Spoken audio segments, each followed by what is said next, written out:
এই বন্ধুরা, আমার ইচ্ছে টানা নতুন আরেকটা ব্লগে তোমাদের সবাইকে স্বাগত। আজকে আমি তোমাদের সাথে শেয়ার করব লেটার ই।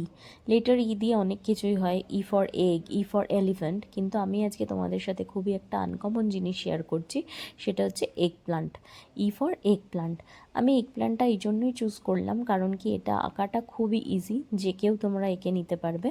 আর এটা খুবই কালারফুল হয়, এগটা অতটা কালারফুল হবে না, এলিফ্যান্টটা অতটা কালারফুল হবে না। আর আমাদের এমন জিনিস বাচ্চাদের সামনে প্রেজেন্ট করতে হবে যেটা আমরা ইজিলি করে ফেলতে পারি, আর বাচ্চারাও খুব হ্যাপি হয় সেটা দেখে। আর যেহেতু এটা অনেক কালারফুল হয়, তো বাচ্চারাও খুব অ্যাট্রাক্ট হবে এটাতে। তো আজকে ইম্পর্টেন্ট জিনিস হচ্ছে ব্রিঞ্জলের অ্যামেজিং ফ্যাক্টস। ব্রিঞ্জলে প্রচুর পরিমাণে ফাইবার থাকে, যেটা আমাদের ডাইজেশনে অনেকটা হেল্প করে। আর ভিটামিন কে থাকে, ভিটামিন বি6 থাকে। তো ব্রিঞ্জল অবশ্যই আমাদের খাওয়া উচিত। আর আরেকটা জিনিস যেটা হচ্ছে, ব্রিঞ্জল আমাদের ব্লাড সার্কুলেশনটাকেও, খুব গরমে আমাদের ব্লাড সার্কুলেশনটাকে ব্যালেন্স করে। তো অবশ্যই ব্রিঞ্জল তোমরা খেও, এবং বাচ্চাদেরকেও মাঝে মধ্যে দিতেই পারো। খুব ছোট বাচ্চাদের নয়, বাট বাচ্চাদের দিতেই পারো।